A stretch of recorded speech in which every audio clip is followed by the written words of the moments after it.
Hello दोस्तों, I hope you doing well. ये कहावत तो आपने सुनी ही होगी, चादर देखकर पैर पसारो, stay in your limits. But मैं हमेशा कहता हूँ, why if I have knowledge why I have to be in my limits? क्योंकि अच्छी समझ से लिए हुए डिसीजंस कभी गलत नहीं होते।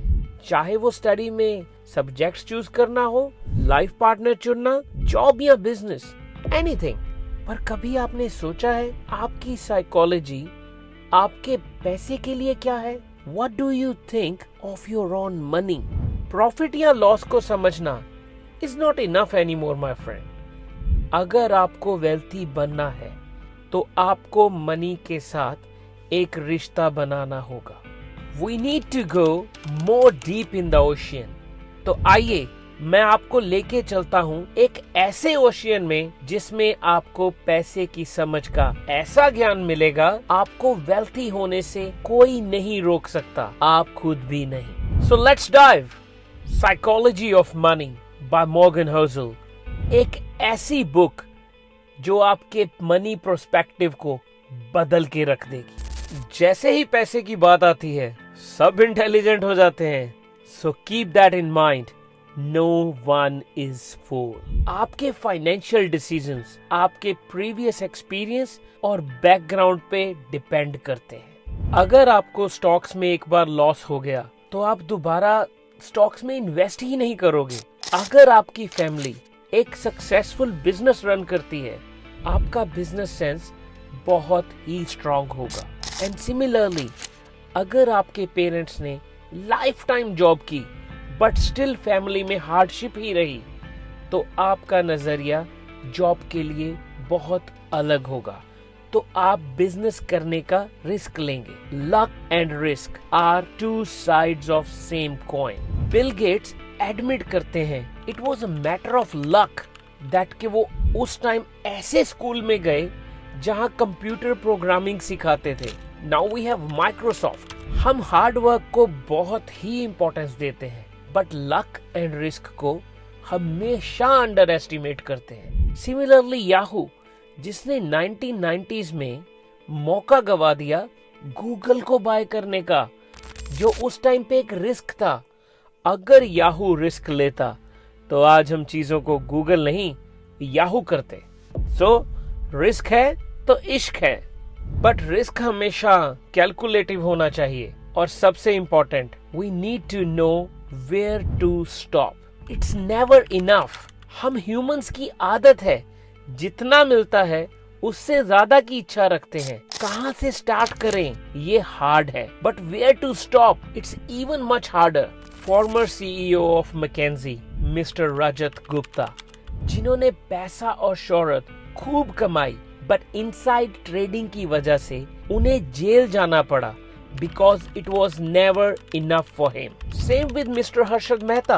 हम सब जानते हैं स्कैम 1992 के बारे में। His greed was on cloud 9, जिसने उनकी लाइफ तक छीन ली। So आपको समझना होगा what is enough for balanced and successful life.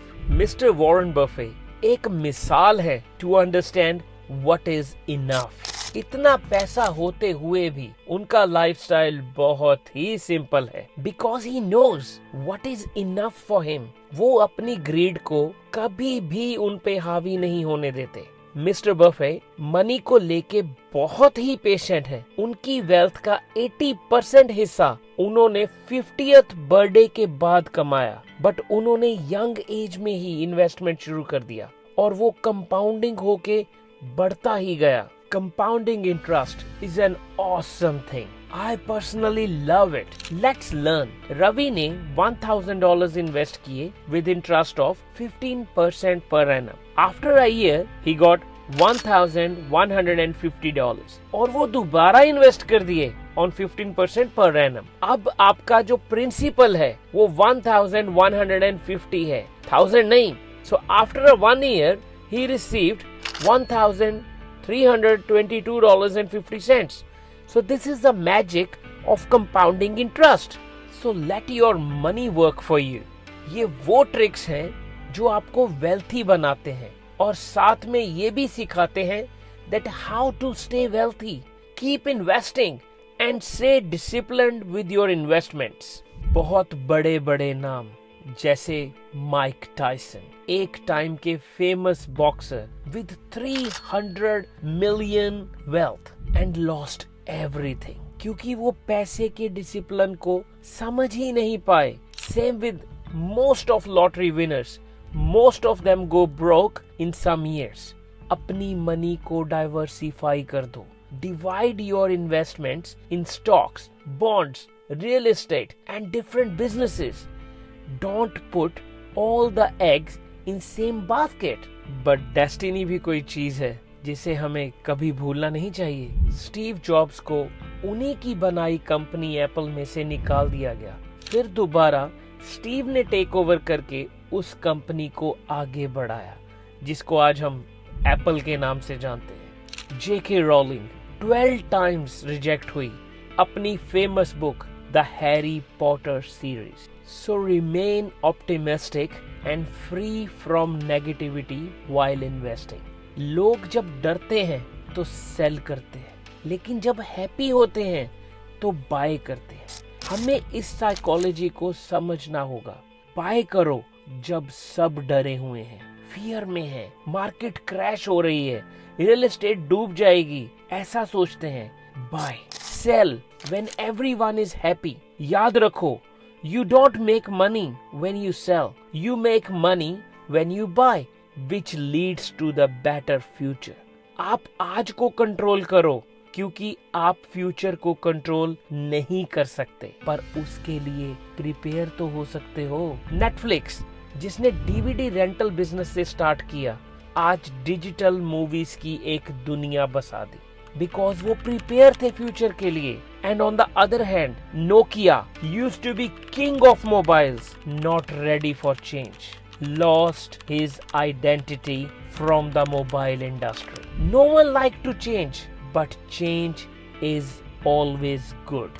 ये मनी की गेम बहुत ही पेशेंस वाली है. Nothing comes overnight. सो आप जब भी इन्वेस्ट करो, आपको अपनी एक्साइटमेंट और डेस्परेशन पे काबू रखना होगा. Think about cryptocurrency craze. In 2017 bitcoin का प्राइस स्काई रॉकेट गया and then big crash in 2018. Investment में 1 out of 10 make profit, rest of 9 loss ही करते हैं. सो डिसाइड आपको करना है, you want to be on the profit side और you want to be on the loss side. आपको समझना होगा रीजनेबल और रैशनल होने में क्या फर्क है. अगर आप सेविंग्स करते हो, which is good for your future, इसी के साथ आप अच्छे एक्सपीरियंस और एक अच्छे लाइफस्टाइल को भी शायद मिस कर रहे हो. सेविंग्स करो, बट लाइफस्टाइल पर भी ध्यान रखो. अगर आप घर बाय कर रहे हो, रैशनली सेंस आप बजट में रहे, बट रीजनेबली आप घर वहाँ बाय करोगे जहाँ स्कूल अच्छे हैं, नेबरहुड अच्छी है. ये डिसीजन फाइनेंशियली रैशनल चाहे ना हो, बट इसका बेनिफिट लॉन्ग टर्म होगा. आपको बैलेंस रिकॉग्नाइज करना होगा between rational and reasonable financial decisions. Never ever compromise long-term benefit for short-term gains. Short-term means आप expensive items buy करते हो just to impress people. अगर फरारी कार में कोई आए, आप फरारी देखोगे या कार ऑनर को? For sure फरारी को. So wealthy लोगों की पहचान उनकी expensive items से नहीं होती. Look at Mark Zuckerberg, Bill Gates.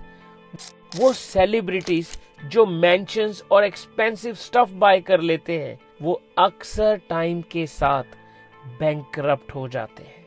Other key point is understanding what brings happiness and fulfilment. कोई एक्सपेंसिव गैजेट बाय कर लेना आपको उतनी खुशी नहीं देगा comparatively if you take your family to vacation, जो कि एक लाइफ टाइम एक्सपीरियंस होगा.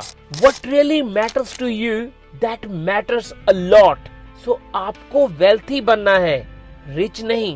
Wealth is not visible, क्योंकि वो छिपी है आपकी इन्वेस्टमेंट्स में, सेविंग्स में, रियल एस्टेट में, इक्विटी में और आपकी फाइनेंशियल सिक्योरिटी में. ऑथर कहते हैं, saving money and making wise investments are key to build wealth. Ronald Reed, जो कि एक जेनिटर थे बट ब्लू चिप स्टॉक्स में इन्वेस्ट करते थे। Eventually he made $8 million in wealth. Wealth is not just a money but also a financial peace of mind. Especially in COVID time, वो लोग जिनको उस बुरे समय में इमरजेंसी फंड्स को भी यूज करना पड़ गया, अगर वो वेल्थ को समझते तो ऐसा कभी ना होता। But tough time always create powerful people. Even Airbnb company एक खराब इकोनॉमी में स्टार्ट की गई थी। सो इन्वेस्टमेंट के लिए टाइम कभी खराब नहीं होता, बस अपनी नॉलेज को करेक्ट डायरेक्शन में रखो। Don't believe on social media trends and negativity of news channels. की पॉइंट ये है कि जब बुरा वक्त आता है, मिस इन्फॉर्मेशंस बहुत क्विकली स्प्रेड करती हैं। आप रॉन्ग फाइनेंशियल डिसीजंस ले सकते हो। ऐसे वक्त में क्रिटिकल थिंकिंग का सहारा लो। कंपनीज ने तो गार्लिक को भी गोल्ड की तरह बेचा कोविड टाइम्स में, हम सब ने देखा। सो हम मनी की साइकोलॉजी को बहुत डीप से समझ रहे हैं। कमेंट करके बताइए ये वीडियो आपको कैसा लगा। हर चीज की एक कीमत होती है, पर हर चीज पर प्राइस लेबल्ड हो ये जरूरी नहीं। Nothing comes for free in life, it always comes with cost. चाहे वो आपका टाइम हो, मनी या आपके एफर्ट्स। फ्री वर्ड देखते ही लगता है as it's truly free, but hidden costs हमेशा होती हैं। जैसे कि social media, Facebook, Instagram, TikTok, वैसे तो ये फ्री टू यूज हैं, but in reality they cost us time and they making billions out of your time with advertising.